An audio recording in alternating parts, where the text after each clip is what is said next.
Muy buenas noches, Venezuela, bienvenidos todos a este su espacio. La Fuerza es la Unión, una tribuna abierta de la sociedad democrática venezolana para compartir con todos ustedes, más allá de cualquier distingo puntual, partidista o ideológico, la angustia, la preocupación, la justa indignación por lo que ocurre en nuestro país y también la certeza, la confianza, la esperanza de que trabajando juntos, de que remando unidos en la misma dirección, seremos capaces de construir la Venezuela de trabajo y de respeto, la Venezuela con alimentos y con medicinas, la Venezuela con democracia y con libertad, que todos necesitamos y que ciertamente todos merecemos. La Fuerza es la Unión en una presentación de Frigoríficos NIS, el placer de la carne, ubicado en la planta baja del Mercado Municipal de Chacao. Es también una presentación del Supermercado Madrid, ubicado en la calle Paz de Chacao Diagonal, a la Plaza Bolívar de ese municipio. Hablando de Chacao, impresionante la procesión del Nazareno en las principales calles del casco de Chacao. Como estuvo también impresionante ayer la procesión acompañando la imagen del Jesús de la humildad y la paciencia, así se llama la imagen, el Jesús de la humildad y la paciencia. Realmente la Semana Santa en Chacao, bueno, está ocurriendo lo mismo que pasó con la Navidad en Chacao, pues.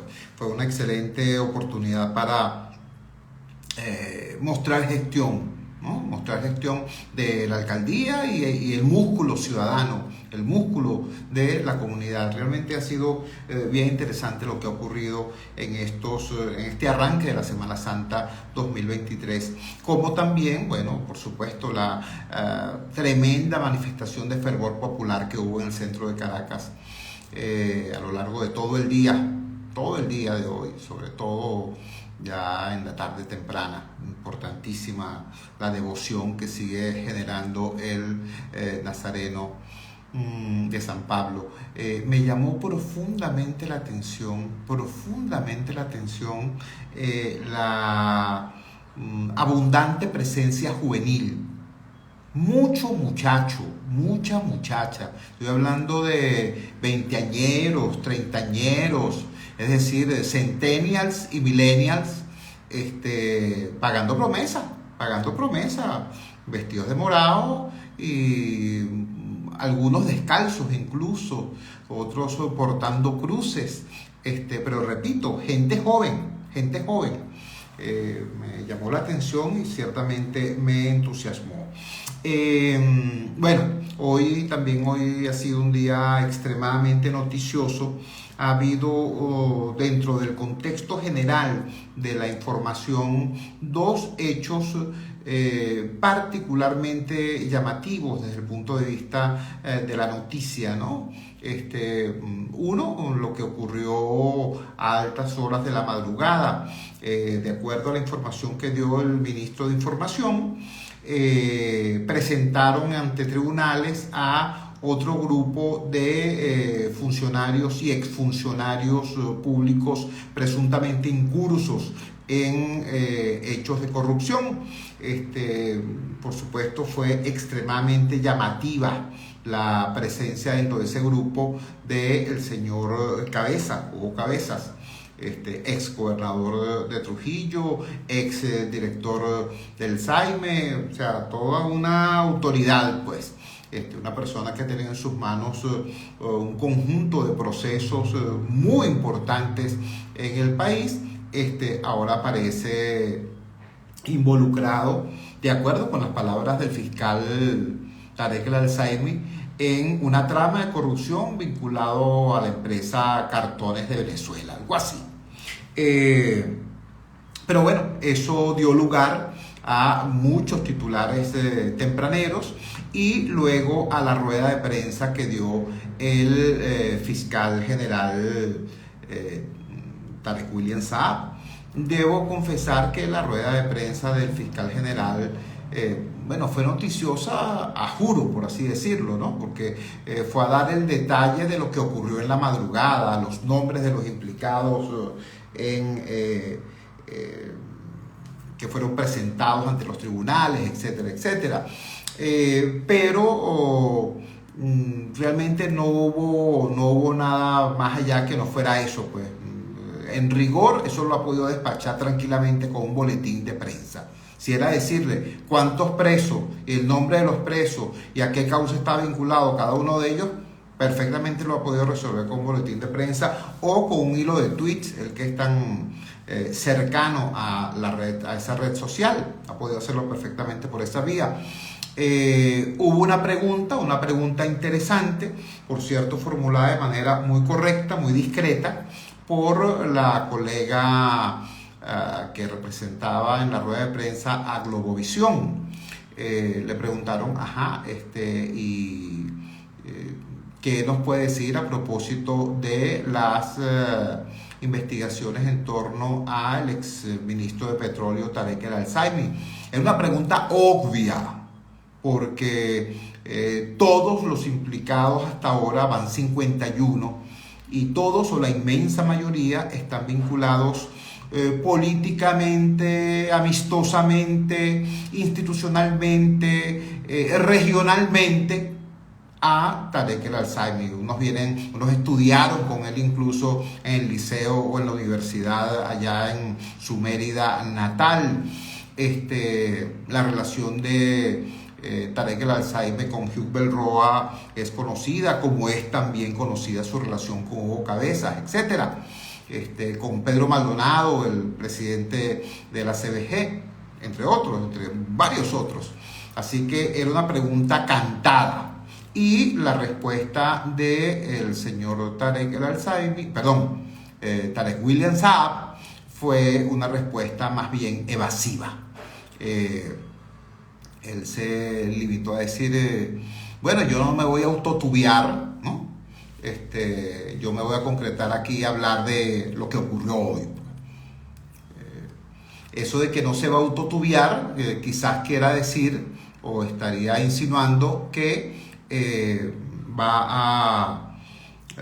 en otro momento, en algún momento posterior, a referirse a ese caso.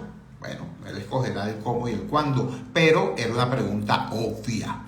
Así que, repito, pudiendo haber sido una rueda de prensa ciertamente noticiosa, se limitó a el trabajo de secretaría, pues a dar el listado de los presos, de los imputados, y a decir a qué trama estaba referido cada uno de los casos.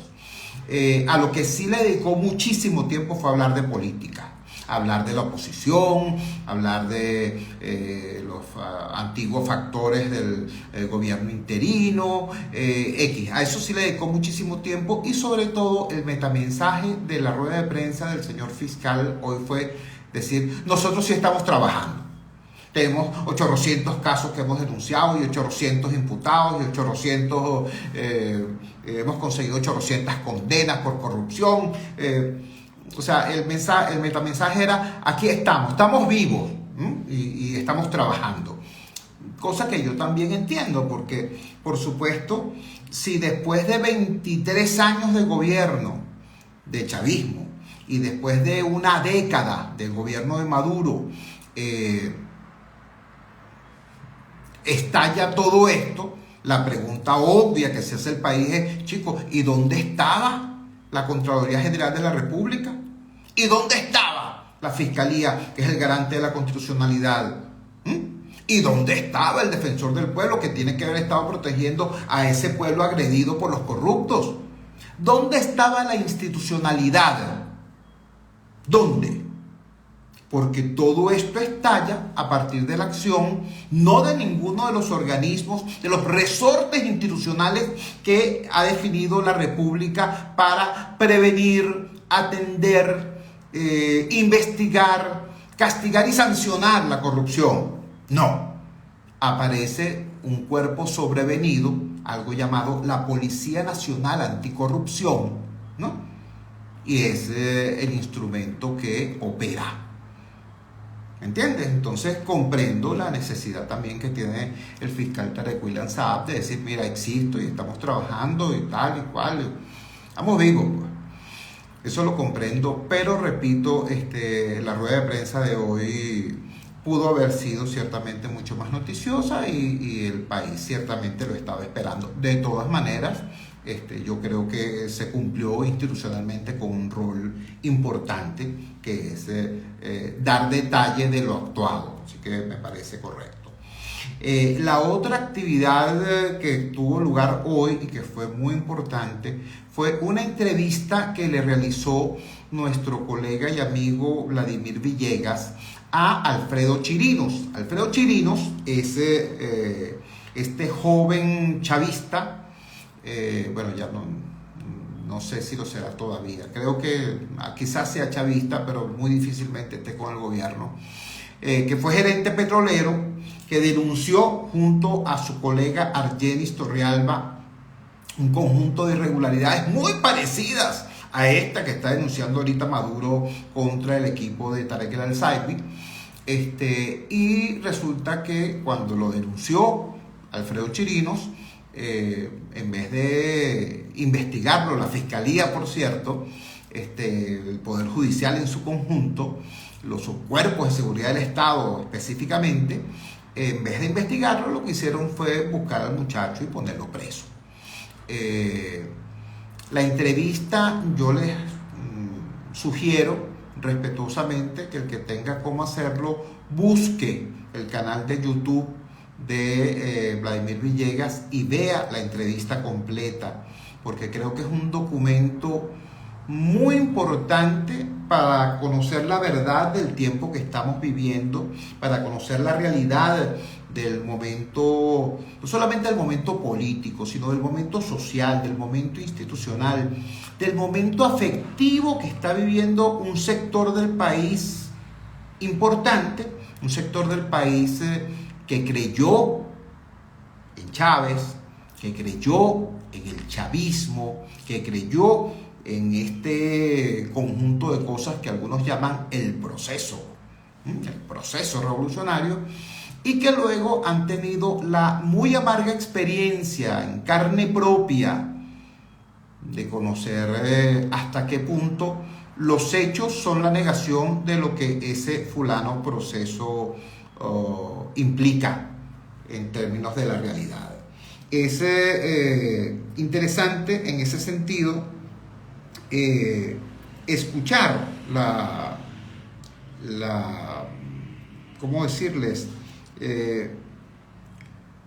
La manera clara, hasta inocente diría yo, cómo este joven se expresa, cómo este joven plantea las cosas que están ocurriendo, las cosas que le ocurrieron a él, y finalmente la manera dura, la manera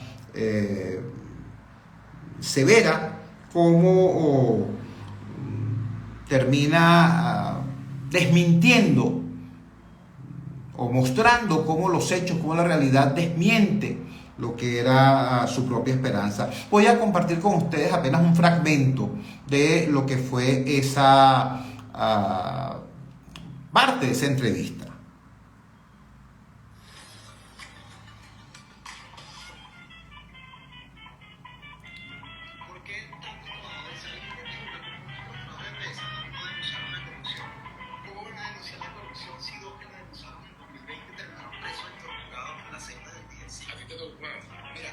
No, lamentablemente no podemos tener el sonido. El próximo lunes nos comprometemos con ustedes. Vamos a intentar tener a Alfredo Chirinos, vamos a intentar tener al colega Villegas y vamos a compartir parte de este importante material. Porque ciertamente es muy duro escuchar de este muchacho, de este hombre joven, de este venezolano joven, decir cosas como las siguientes. Tengo que pedir perdón, dijo Alfredo Chirinos. Yo que tanto me peleé con mis amigos, que hasta perdí amistades porque yo les decía, yo les juraba que en la revolución no había tortura. Que la tortura era algo del pasado, pero que en el proceso revolucionario no se torturaba a la gente. Y resulta que a mí me quemaron la cara con una sustancia química, me metieron la cabeza en una bolsa de plástico impregnada de una sustancia química que me quemó la cara y me reventaron las costillas a patadas. A mí me pasó eso en el Dejecín. Así dijo Alfredo Chirino, repito, gerente de PDVSA, ingeniero, chavista hasta la médula, hijo de una familia de larguísima tradición izquierdista. Entonces, repito, hubo estos dos hechos noticiosos en la mañana de hoy. Tanto la rueda de prensa del fiscal Tarek William Saab, como esta entrevista que, insisto, búsquenla porque más que ejercicio periodístico es un documento importante para conocer la evolución política de un pueblo, ¿no? Y la involución política de un régimen. Cuando son las 8:15 de la noche capitalina, vamos a la primera pausa comercial y ya regresamos con muchísimo más de La Fuerza. La fuerza es la unión. Publicidad y volvemos. En La Voz de América somos tu fuente de información internacional. Ingresa desde tu móvil o laptop a vozdeamerica.com e infórmate de lo que ocurre en Estados Unidos y el mundo. En redes sociales informamos cada instante. Edgar Rivas le dice: saludos, muchas bendiciones, Chu, que tenga una Semana Santa llena de mucho acercamiento a Dios, bendiciones para toda tu audiencia. Amén, amén. Ojalá que así sea. Y continuamos con La Fuerza es la Unión. Regresamos a La Fuerza es la Unión y quiero ahora colocar la lupa sobre otros aspectos de la agenda que es obvio que se ven, digamos, opacados, minimizados incluso por la realidad política, por la agenda política, por esto de lo que llama el gobierno la operación anticorrupción y por testimonios tan rudos, tan duros, tan importantes como los que nos da este joven ex gerente de PDVSA, Alfredo Chirinos. No puedo pasar por alto que seguimos todos inmersos en una crisis económica pavorosa. Hoy el economista Asdrúbal Oliveros dice, en tono que creo que era ciertamente irónico: albricias, qué bueno, la inflación de marzo va a estar por debajo del 10%. Es la primera de las inflaciones mensuales en los últimos 7 meses que va a ser de un solo dígito. Y eso lo celebra de esta manera, repito, al parecer irónica, o un tanto irónica, con un dejo irónico, Asdrúbal Oliveros. Eso lo confirma la gente del Observatorio Venezolano de Finanzas, que a través de un titular en el portal Crónica.1, Crónica 1, nos dice: Observatorio Venezolano de Finanzas reporta que en marzo la inflación se desaceleró a 4.2. Claro, si la inflación del mes pasado estaba por encima de 10 puntos, que esta esté en 4.2 implica eso, pues, una desaceleración. Pero recordemos que las cosas que hemos vivido en este gobierno, en estos gobiernos, ha forzado las barreras del idioma, ¿no? Antes, cuando, por ejemplo, para poner un ejemplo de otra naturaleza, cuando a un preso lo liberaban, uno decía simplemente: liberaron a fulano. Fulano le dieron libertad, fulano salió de la cárcel. Okay. Con el madurismo hemos tenido que aprender a utilizar distintos verbos, ¿no? Porque resulta que si a un preso, sobre todo un preso político, lo liberan, en realidad no está en libertad.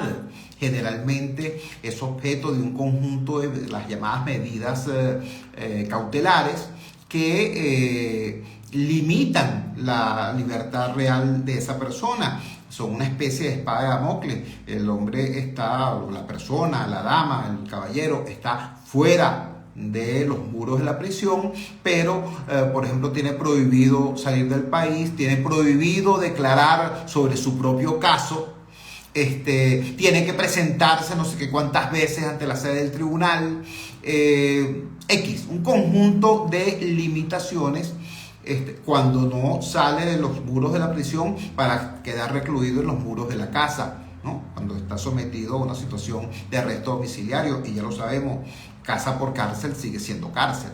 En todo caso, aquí hemos tenido que reinventar los usos del idioma, y entonces en vez de hablar de libertad del preso político, decimos fue excarcelado. No está libre, pero está excarcelado. Bueno, algo así pasa con la inflación. No podemos decir que la inflación bajó. Una inflación de 4.2 al mes es algo monstruoso, es algo brutal. En un país normal, esa inflación de 4.2 es lo que tienen en un año. ¿Tú me entiendes? 4.2 es muchísimo, pero por supuesto, después de los registros de hiperinflación que hemos tenido durante más de 2 años, ¿no? Y después de esta situación de alta inflación que hemos tenido en los últimos 7 meses, tener una inflación de 4.2 significa algo. Entonces, de ahí se acuña esta expresión. La inflación se desaceleró. Ni siquiera es que se hizo lenta, no, se desaceleró. Está un poquito menos acelerada. Sigue siendo alta, sigue siendo grave, sigue siendo dañina, pero se ha desacelerado. Ese es titular de hoy en la mañana, y como ya ustedes saben, porque los venezolanos nos hemos hecho expertos en micro y macroeconomía, forzosamente, no porque seamos pretenciosos, sino porque, bueno, la realidad nos ha obligado a ello. La inflación no es simplemente un tema, no es una exquisitez para que la debatan en gabinetes académicos. La inflación es una realidad que nos golpea en el bolsillo, en el estómago, en la despensa y en la mesa de nuestra casa, en la mesa de nuestros hijos. Eso forma parte del conjunto de cosas que pasan en nuestro país y que terminan afectando la confianza que en nuestro país puedan tener inversores potenciales, ¿no?, del exterior. Hemos escuchado muchísimas veces al señor Mauro Moros llamando a los venezolanos a que inviertan, a que traigan sus dineros, los que tienen capitales en el exterior, e inviertan en el país, y llamando también a inversores extranjeros. Vengan e inviertan en Venezuela, vamos a producir en Venezuela, vamos a echarle pierna en Venezuela. Lo han escuchado, ¿verdad? Ojo, yo no voy a calificar de ninguna manera la intención ni el tono con que lo dice el señor Mauro Moros. Solamente voy a contrastar esas exhortaciones con lo que son los hechos, los datos, los fríos números. Este titular lo origina Reuters y fue difundido también por Bloomberg, la agencia Bloomberg de noticias. Dice así: Venezuela cerró el primer trimestre con el riesgo país en 34.228.93 puntos. Repito, 34.228.93 puntos. Tenemos un problema por acá. ¿Aló? Bueno, tenemos un problema por acá, lamentablemente pido excusas por ello a la audiencia. Repetí entonces, todas estas cosas que están ocurriendo en el país, la inflación, la inseguridad jurídica. ¿Recuerdan ustedes el testimonio ayer de Edison Arciniegas hablando de las invasiones en el campo? ¿Recuerdan ustedes los testimonios de Carlos Julio Rojas la semana pasada hablando de las invasiones en la ciudad? Todo eso es inseguridad jurídica. Este mismo espectáculo a propósito del tema anticorrupción, ¿no? Porque cualquiera que esté fuera observando no simplemente va a ver y va a decir, oye, qué bueno, mira, están castigando a los corruptos. Cualquiera se estará preguntando, ajá, bueno, ¿y dónde está la Contraloría? ¿Y dónde está la independencia del Poder Judicial para hacer esto que tenía que hacer no ahorita, sino hace mucho tiempo? ¿Dónde están los resortes de la institucionalidad, de la seguridad jurídica de ese país? ¿Cómo me consta a mí que pasado mañana no le ocurra eso mismo, por ejemplo, a los ejecutivos de mi empresa si yo abro una fábrica en ese país? Todo eso junto se llama riesgo país. Entonces decía, antes de esta interrupción, este titular de Bloomberg, la agencia de noticias Bloomberg, especializada en temas económicos. Venezuela cerró el primer trimestre con el riesgo país en 34.228 puntos. Una cifra descomunal, fuera de toda escala. Imagínense ustedes, el segundo país con riesgo país más alto, la segunda nación con riesgo país más alto en América Latina es Argentina y tiene 2.302 puntos. Venezuela tiene 34.000 y el segundo con riesgo país más alto es Argentina con apenas 2.302 puntos y sin embargo los argentinos dicen que están en una situación muy delicada, muy mal. Comparto con ustedes el detalle de la información. Ninguna otra nación de Latinoamérica tiene un riesgo país tan alto como Venezuela, aunque algunos han visto empeorar notoriamente este indicador en el primer trimestre de 2023. Por citar algunos casos, el riesgo país ecuatoriano ha crecido 53% entre el 31 de diciembre de 2022 y el 31 de marzo, y el de Bolivia ha aumentado 175%. Aún así, y pese al salto fenomenal que tuvo el indicador en ambos casos, ni Bolivia ni Ecuador le pelean aún el puesto a Argentina, que tiene el segundo peor riesgo país después de Venezuela. En el extremo opuesto, Uruguay, Chile y Panamá tienen los bonos soberanos más seguros de Latinoamérica y por ende el riesgo país más bajo de la región. El riesgo país se mide a partir del indicador de bonos de mercados emergentes y sube o baja a partir de lo que sucede con los precios de los bonos que emiten los estados. Es calculado por JP Morgan, que es una agencia evaluadora de riesgo, y permite conocer la sobretasa que debe pagar un país si quiere emitir deuda, en comparación con la tasa libre de riesgo, que es la del Tesoro estadounidense. Viene un subtítulo que dice: los países con más riesgo en Latinoamérica. Oigan esto porque da pena ajena. Bueno, da pena propia porque se trata de Venezuela y Venezuela es el barco donde estamos todos. Dice así: los países con más riesgo país en Latinoamérica. Venezuela, el país gobernado por Nicolás Maduro, cerró el primer trimestre con el riesgo país en 34.228.93 puntos, una cifra descomunal. Para dar un ejemplo ilustrativo, oigan esto: los gráficos sobre riesgo país en América Latina suelen excluir a Venezuela porque es tal la diferencia con el resto de los estados que incluirlo rompería cualquier escala posible. ¿Qué tal? Pena. Entonces, repito, el riesgo país de Venezuela está en 34.228 puntos, 228.93 puntos, es decir, en rigor 34.229 puntos. Y en segundo lugar está Argentina. El riesgo país de Argentina cerró el trimestre en 2.302, algo por encima del valor que mostraba al terminar el año anterior, que eran 2.162.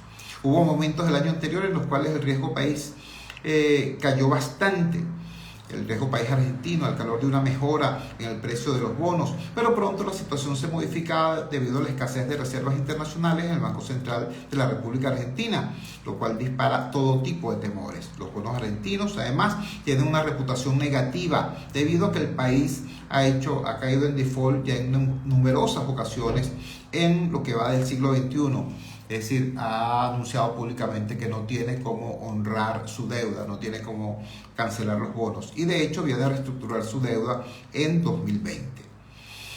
Ecuador cerró el primer trimestre con un riesgo país de 1.917 puntos, cuando al empezar el año tenía tan solo 1.255. De hecho, en 2022 Ecuador estuvo siempre por debajo de El Salvador en este ranking. Sin embargo, a principios de febrero, el presidente Guillermo Lasso tuvo un traspié electoral en un referéndum y allí comenzaron los temores. Además, la oposición dice tener los números para destituir al mandatario en juicio político, lo cual es una muy mala señal para inversores que temen que Lasso sea reemplazado por una opción que no sea pro mercado. Bueno, y así sigue este reportaje de Bloomberg explicando, ¿no?, la situación del riesgo país en América Latina. Quiero ser muy claro en esto. El riesgo país es un indicador clave Porque si tú tienes un riesgo país muy alto, entonces todo el mundo lo va a pensar dos veces, no solamente para comprar o no comprar bonos que emita la República. Un bono que emite la República es un papel, ¿no? Una deuda convertida en papel negociable. Y alguien compra ese papel porque tiene la confianza de que cuando lo lleve a cobro se lo van a cancelar, se lo van a pagar. Si no hay confianza en ese país, en la economía de ese país, por supuesto, ese bono pierde lo que ellos llaman, lo que los economistas llaman su valor facial, es decir, el valor que dice tener en la cara del documento, hasta transformarse en un bono basura, en un bono que nadie quiere. Bueno, ese no es el único efecto de tener un riesgo país alto.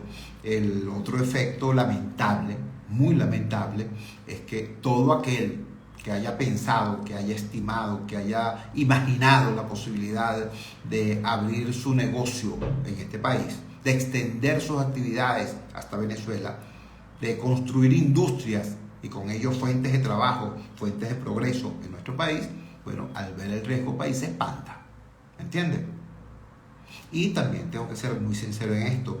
Esto, por supuesto, tiene como responsable fundamental la alocada política económica de los gobiernos de Chávez y Maduro. Recuerden ustedes, hace 24 años la economía de Venezuela no era la economía más grande de América Latina, pero sí era la economía con más recursos de la región. Bueno, los gobiernos de Chávez y Maduro acabaron con eso, con sus alocados experimentos socialistas. Luego vino el tema de las sanciones y concretamente el gobierno de Maduro diseñó una estrategia absolutamente errática y fuera de tiesto, inviable desde el punto de vista económico, inviable desde el punto de vista político para enfrentar el tema de las sanciones, lo cual se está probando ahorita con este desastre de corrupción en torno a PDVSA. Todo eso es verdad. Pero cuando uno se pone a ver lo que ha hecho recientemente sectores de la oposición, sobre todo los sectores vinculados al llamado gobierno interino, ahorita, en este momento que estamos hablando, bueno, hay una disputa porque los bonos que emitió la República poniendo como garantía a Citgo, ¿no? Bueno, los acreedores están a punto de cobrar eso. Y como la República no puede pagarles, están a punto de hacerse con el control de Citgo. La única razón por la cual no lo han hecho es porque las sanciones implican congelar ese tipo de operaciones, pero repito, están como caimán en boca de caño los acreedores, los bonistas, buscando que les den la garantía de esos bonos emitidos, los llamados bonos 2020-2020. Y el gran discurso que tiene esa oposición vinculada al gobierno interino es que los bonos no valen, que los bonos no valen. Imagínense ustedes una práctica como esa, un discurso como ese, si tenemos por un lado un gobierno con políticas económicas erradas y tenemos por otro lado una oposición con discursos como ese, entonces no te digo que nuestro riesgo país esté en 34.000 puntos, es que puede llegar a 100.000, ¿no? O sea, tenemos un severo problema los venezolanos, todos los venezolanos, producto de los errores de toda la clase política. Y repito, esto no es discurso, son números, y números tremendamente preocupantes. Cuando son las 8:32 de la noche capitalina, vamos a la siguiente pausa comercial, vamos a identificar la valiente señal del gigante Rumbos y ya regresamos con muchísimo más de la fuerza. La fuerza es la unión.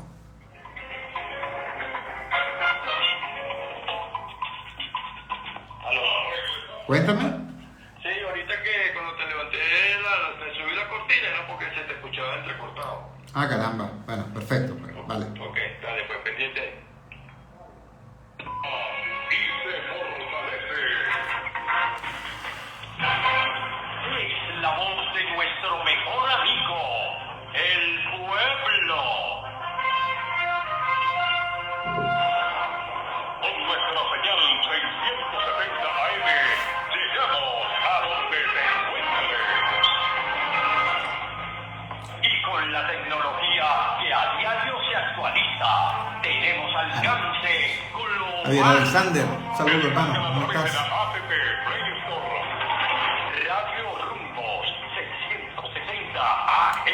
A Martín, Josefina Cabarga, Raquel Toro, Eric Fofa, Bernardo 98 13 y 4,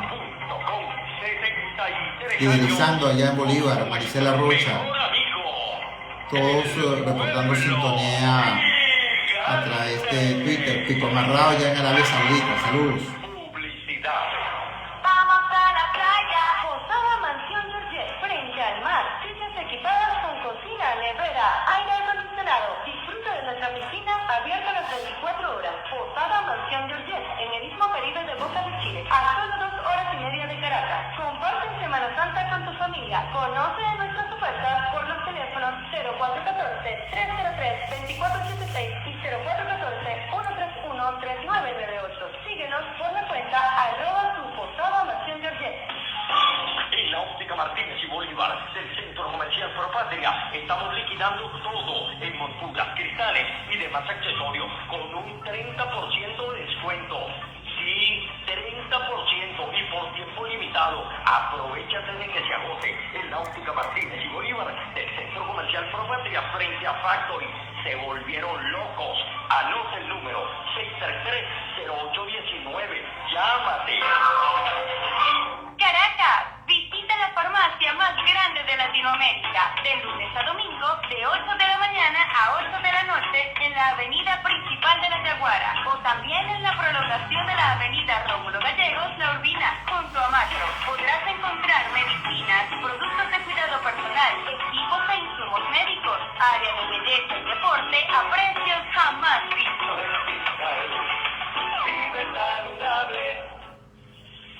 Se escucha, se siente, llega a todas partes con una programación completa y de calidad.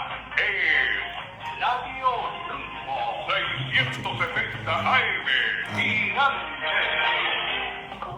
Ingresa desde tu móvil o laptop a voceamerica.com e infórmate de lo que ocurre en Estados Unidos y el mundo. La secretaria del Tesoro de Estados Unidos, Janet Yellen, aseguró de Martín Rodríguez, Voz de América. En redes sociales informamos a cada instante. Desde la Casa Blanca reporta Jorge Agobián, de La Voz de América. Búscanos como Voz de América, una fuente confiable de noticias. Son las 8:37. El comunicador popular, Yuo Torrealba, en La Fuerza es la Unión. Regresamos a La Fuerza es la Unión. Yo hubiese querido dejar atrás este tema de los exgerentes de PDVSA que fueron presos por denunciar la corrupción.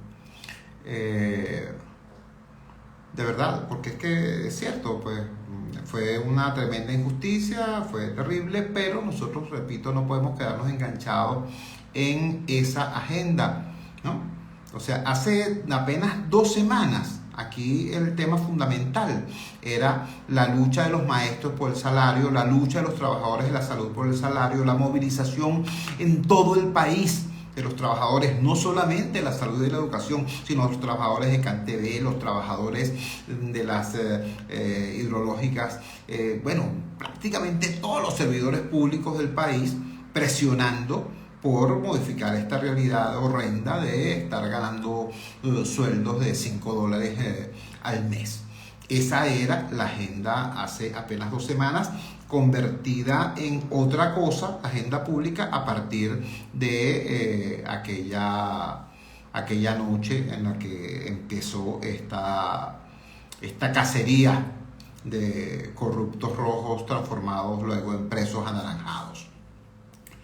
Repito, entonces hay una agenda que es más amplia, que es la agenda económica, que es la agenda social, no podemos perder de vista, pero tampoco uno puede dejar sin respuesta algunas cosas.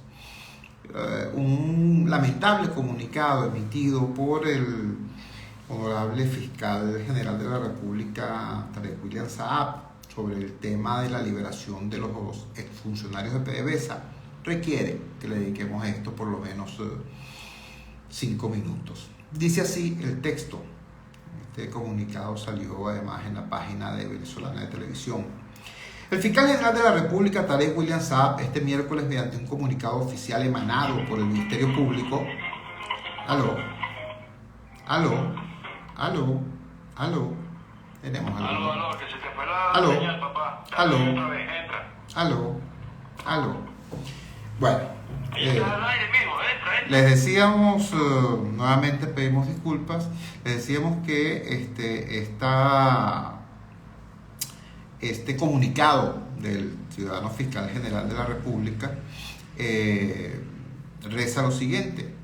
Fiscal Tarek William Saab informa sobre liberación de exfuncionarios de PDVSA. El fiscal general de la República, Tarek William Saab, este miércoles, mediante un comunicado oficial emanado por el Ministerio Público, aclaró la información sobre la liberación de los ciudadanos Alfredo Chirinos y Argenis Torrealba, quienes fueron condenados por haber divulgado información confidencial de la empresa estatal Petróleos de Venezuela. La comunicación fue publicada a través de la red social Twitter, en la que se explicó que ambos ciudadanos quedaron en libertad por cumplimiento de pena y no por ser inocentes. Entonces, a continuación, en efecto, salen los tweets, los mensajes en la cuenta de @TarekWilliamSaab, donde dice eso.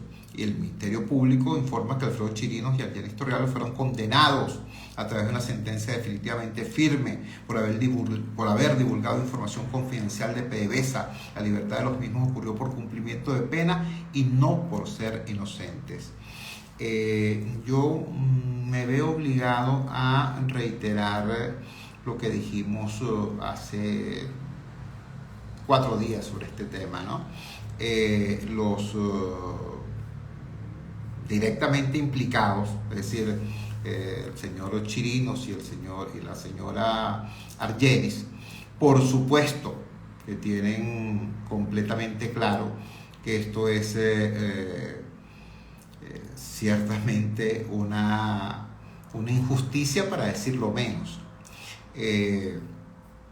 porque se cansaron de demostrar y probar cómo operó sobre la denuncia formulada por ellos un manto terrible de un tinglado judicial para tapar las denuncias que ellos hicieron. Ellos sencillamente elevaron su voz para decir: mira, aquí están pasando estas cosas irregulares con los despachos de combustible y de crudo, de petróleo y de gasolina, que están saliendo de forma irregular, así asado, sin que se produzca el pago a la República. Eso fue lo que denunciaron estos 2 jóvenes gerentes, y la respuesta que tuvieron fue efectivamente una cacería, ¿no?, que terminó con ellos en prisión. Pasaron 5 años en prisión, de los cuales 3 del 2021 para acá en condición de arresto domiciliario, de casa por cárcel, como se dice comúnmente. Yo lamento, de verdad lamento, no hay ironía en mi voz.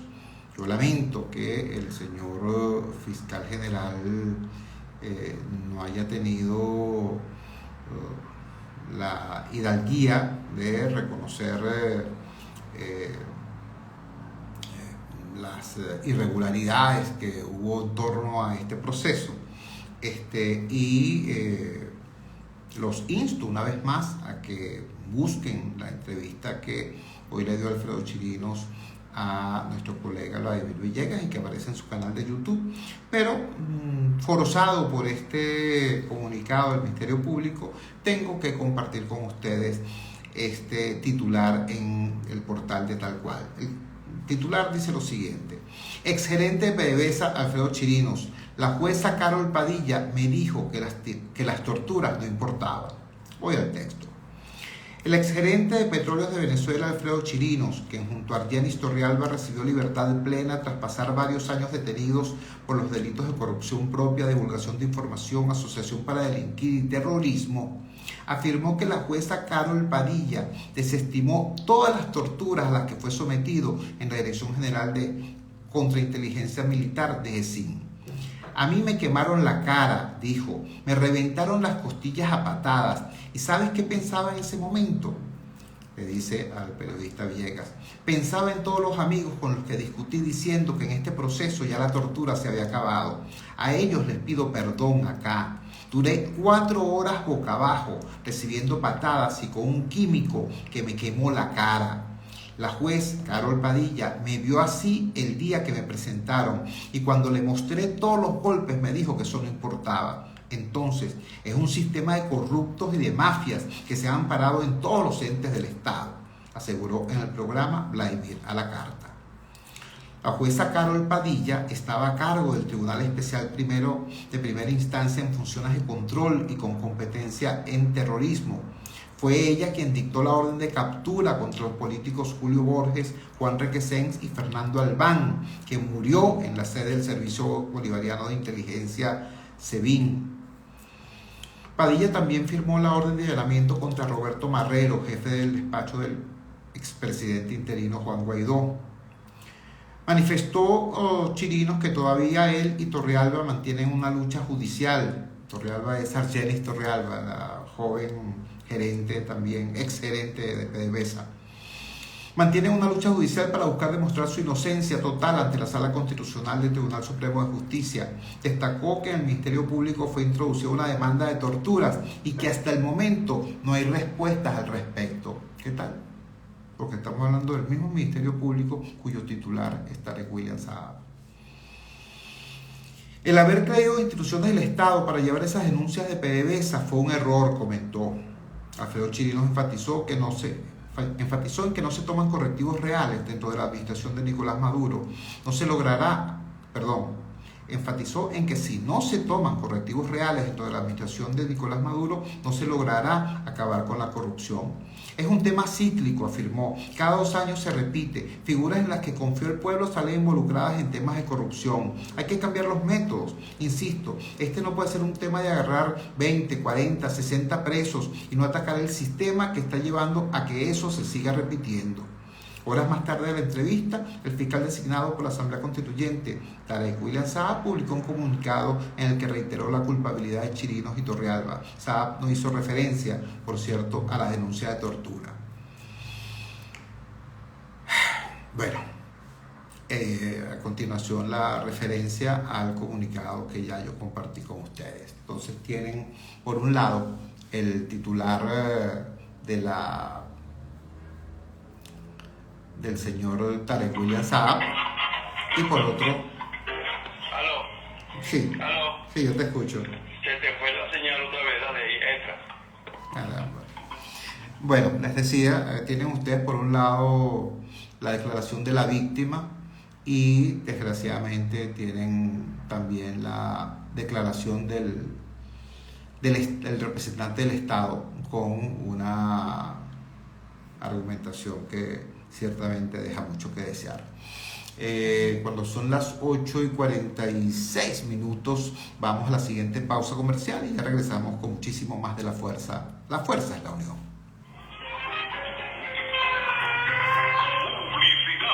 La señal está muy mala, disculpen, de verdad que sí.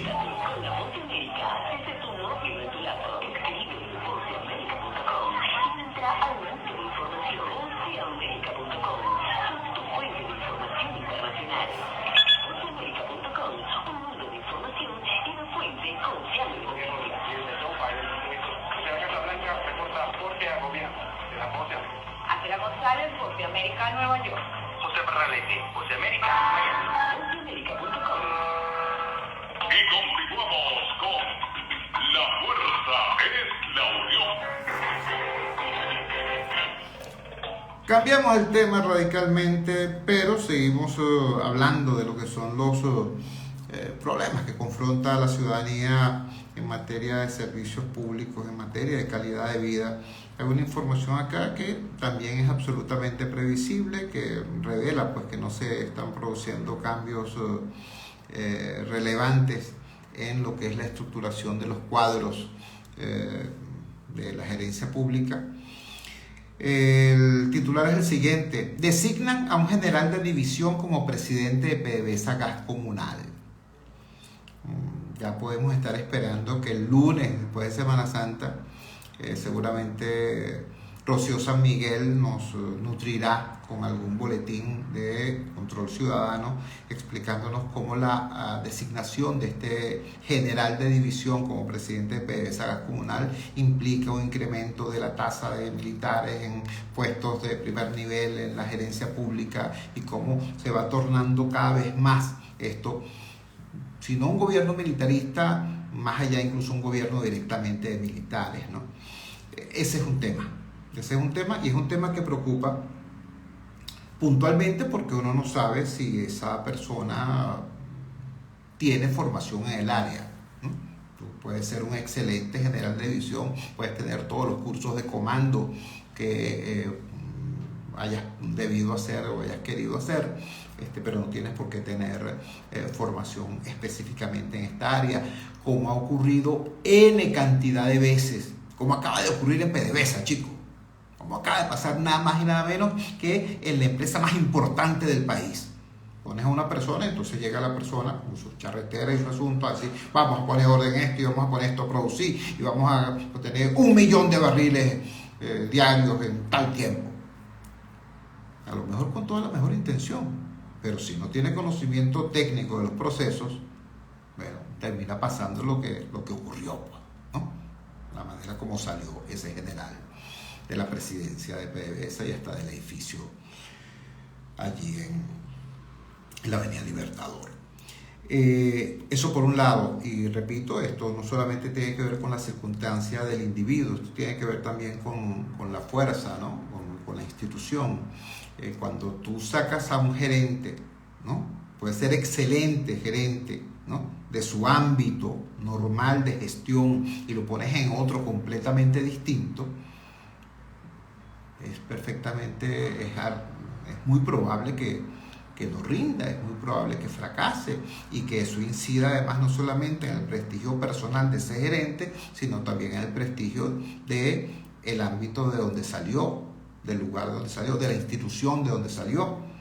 Y yo lo digo con preocupación porque, repito, a mí también me duele la Fuerza Armada. La Fuerza Armada no es del PSUV, la Fuerza Armada no es del gobierno, la Fuerza Armada no es de Maduro hoy como antes no era de Chávez. La Fuerza Armada es o debe ser, como dice la Constitución, el artículo 328, debe ser de la nación. Bueno, voy al texto.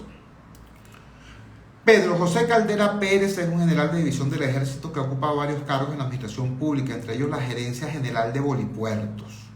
Según el diario Últimas Noticias, fue designado este 3 de abril como presidente de PDVSA Gas Comunal. PDVSA Gas Comunal, filial de Petróleos de Venezuela, emitió un comunicado en el que se anuncia la designación de Pedro José Caldera Pérez como nuevo presidente de la empresa, según informó el diario Últimas Noticias este miércoles 5 de abril.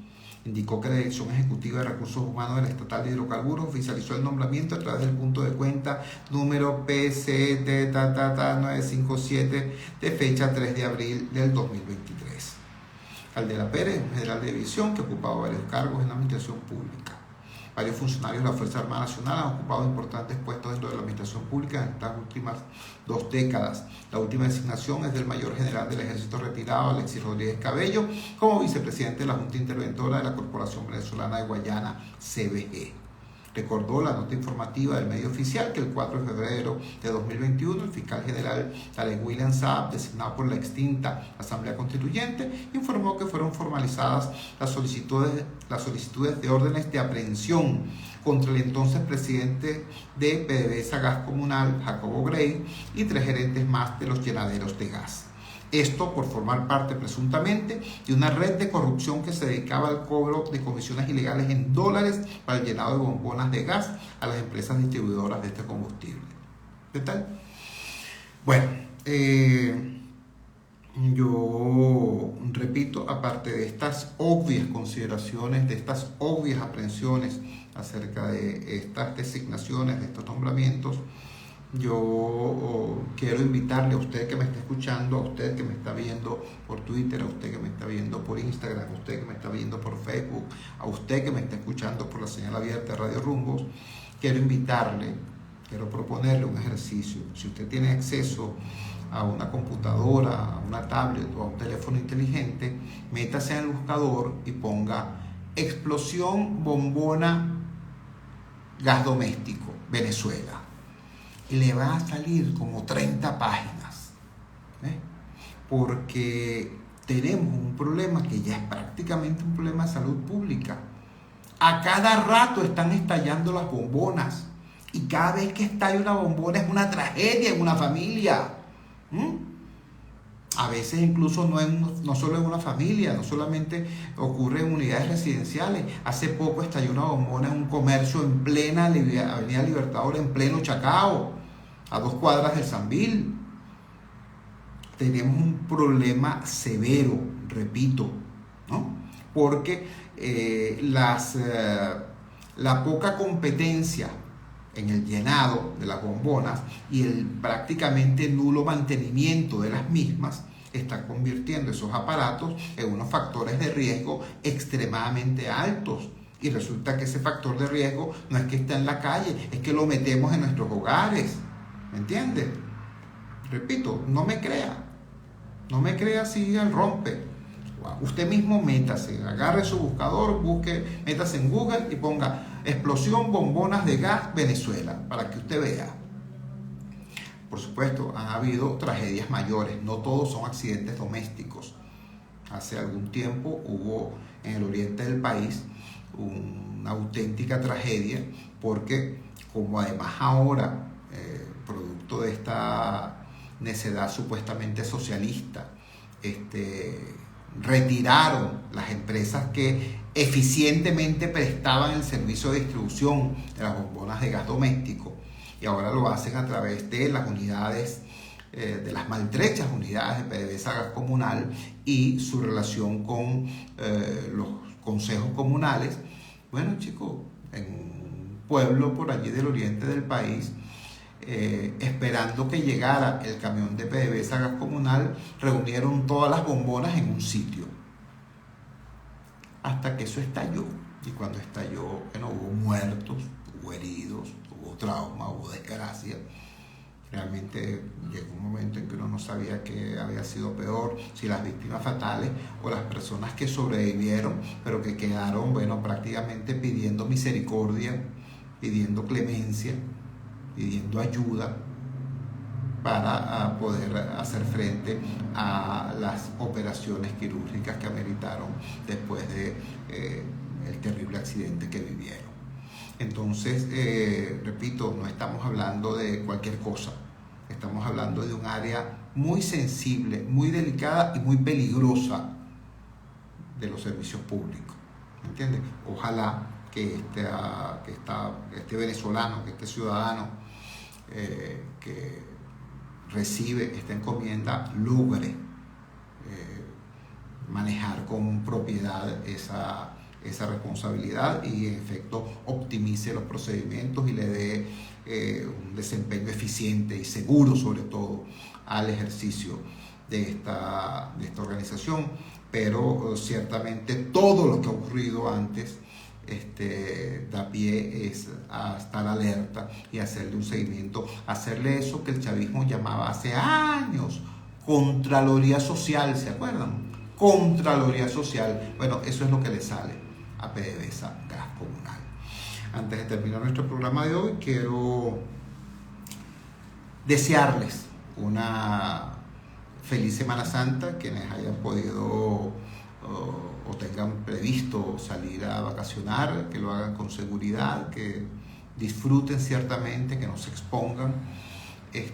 Quienes por la situación económica o por cualquier otro motivo se hayan visto constreñidos a permanecer en las ciudades, bueno, hay 1000 opciones para vivir la Semana Santa también desde la paz, desde el recogimiento, desde el fervor religioso o desde el disfrute de las ciudades congestionadas. A todos simplemente les deseo hoy que miren hacia el cielo y que disfruten un espectáculo que nos regala el universo. La luna rosada, hoy 5 de abril, es el día en que coincide la fase de luna llena con el momento en que la órbita de la luna está más cerca de la Tierra. Entonces el aspecto del satélite es sencillamente espectacular. Como ocurre en abril, este fenómeno fue denominado en algún momento por algunos pueblos originarios como la luna rosada, en alusión a que coincidía con la floración de numerosas especies de flores. Entonces, feliz luna rosada, se las dedico, se las regalo. Tengan una excelente Semana Santa, cuídense muchísimo. Recuerden que Venezuela nos necesita a todos y nos necesita bien para detener la caída de este país y empezar su recuperación. Y eso lo podemos lograr, como no, pero unidos. Trabajamos para ustedes en la presidencia de Gigante Rumbos, la doctora Elsa Siciliano. Al frente de los controles estuvo como de costumbre, el mago Ángel Villalobos. Habló para ustedes de su amigo, comunicador popular, activista social, ciudadano en lucha por la democracia y por la libertad, Jesús Chuo Torrealba. Ahora más que nunca, fuerza Venezuela, porque la fuerza es la unión. La fuerza de la unión fue la presentación de frigoríficos NIS, el placer de la carne, ubicado en la planta baja del mercado municipal de Chacao. Es también una presentación de Supermercado Madrid, ubicado en la calle Paz de Chacao, diagonal a la Plaza Bolívar de ese municipio. Cuídense muchísimo. La fuerza es la unión.